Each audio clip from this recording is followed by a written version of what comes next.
Albert Schweitzer, mungkin banyak teman-teman tidak mengetahui siapa dia, tidak mengenal siapa dia. Dia jauh, jauh lebih terkenal Albert Einstein.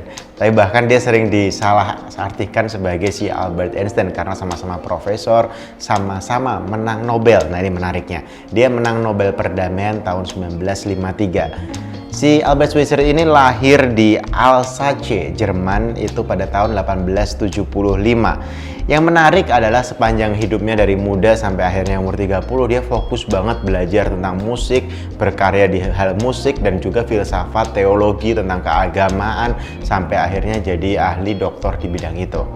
Tapi tidak sampai 1905 atau saat dia berumur 30 tahun, dia menyadari bahwa dia ingin berbakti, berkarya, mengabdi kepada dunia ini, bermanfaat bagi sesama secara nyata, mengorbankan fisiknya, bukan cuma pemikirannya. Dia mengetahui, dia mendapatkan informasi bahwa di Afrika banyak sekali orang yang sakit dan tidak punya akses ke fasilitas kesehatan. Akhirnya dia memutuskan sendiri bahwa dia di umur 30 tahun akan belajar ilmu kedokteran. Akhirnya dia mendaftar jurusan kedokteran di Universitas Strasbourg. Dan menarik sih, dia kayak belajar dari awal sampai akhirnya lulus dokter, spesialis. Akhirnya basically 7 tahun kemudian 1912 dia membuka yang pelayanan pertamanya di Gabon, Afrika. Jadi dia bikin rumah sakit kecil-kecilan, klinik kecil-kecilan, dan mulai bantu orang.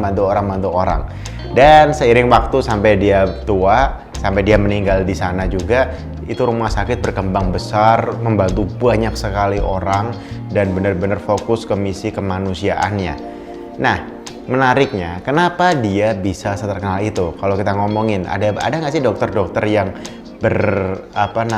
berkontribusi ke pedalaman? Banyak sekali. Di Indonesia aja banyak sekali dokter yang di daerah pedalaman, di pulau-pulau terpencil, nggak dibayar, nggak digaji, itu banyak. Di seluruh dunia juga banyak.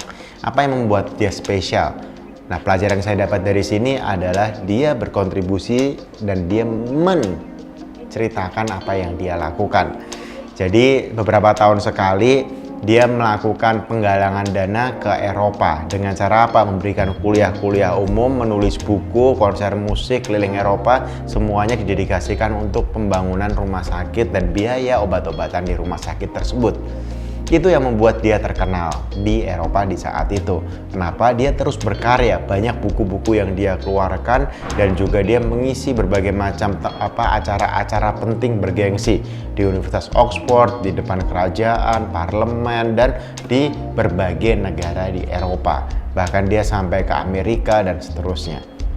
Nah, yang menarik itu adalah ilmu yang menurut saya bagus sekali. Artinya gini, bisa jadi Anda melakukan satu hal, tapi karena tidak ada yang tahu, jadi magnify atau gemanya itu tidak terdengar oleh orang lain, sehingga tidak ada yang bisa membantu Anda karena tidak ada yang mengetahui Anda. Dan yang kedua adalah, kalau kita ngomongin kondisi sekarang misalnya, kalau kita di, let's say Eropa, di London, kita nyewa rumah 2 kamar itu bisa 2.000, 2.500 atau 3.500 pound sterling per bulan. Artinya sekitar 50 juta sampai 70 juta per bulan itu nyewa rumah 2 kamar. Kalau di Jogja, nyewa rumah 2 kamar itu kayak 30 juta, 20 juta itu setahun. Jadi kayak kalau per bulan bisa jadi 3 juta, 4 jutaan. Dan menarik, selisihnya kayak kalau kita ngomongin 30 juta misalnya sama 700 juta kayak berkali-kali lipat. Dan itu yang saya tangkap di situ juga. Kemungkinan besar adalah uang-uang yang didapatkan dari Eropa itu kalau dikonversi ke Afrika nilainya luar biasa sekali. Seperti cerita bapak saya waktu dia membantu korban tsunami di Aceh ataupun korban gempa bumi di Jogja, beliau bisa kayak membangun banyak sekali rumah karena dia mengakses dana-dana internasional dari Jerman, dari Swiss, dari Kanada. Mungkin bagi mereka itu kayak tadi ngasih uang buat nyewa rumah sebulan 2 bulan lah, untuk misalnya 100 juta, tapi di sini udah bisa dibangun rumah yang sederhana. Jadi kayak gapnya itu jauh ketika kita mendapatkan akses dari tempat sumbernya langsung. Jadi contohnya ini adalah ilmu. Kalau dalam Islam, belajarlah atau tuntutlah ilmu sampai negeri Cina. Kalau Anda misalnya memang benar-benar pengen tentang dunia startup, bisa jadi dengan Anda nongkrong 3 bulan atau 6 bulan di Silicon Valley, akses Anda akan luar biasa besar, ketemu dengan investor, ketemu dengan startup founder yang skala dunia dan seterusnya. Kalau Anda misalnya fashion, bisa jadi ke Milan atau ke Paris beberapa bulan atau beberapa tahun, itu akan membantu Anda mengakses pusatnya dunia fashion gitu.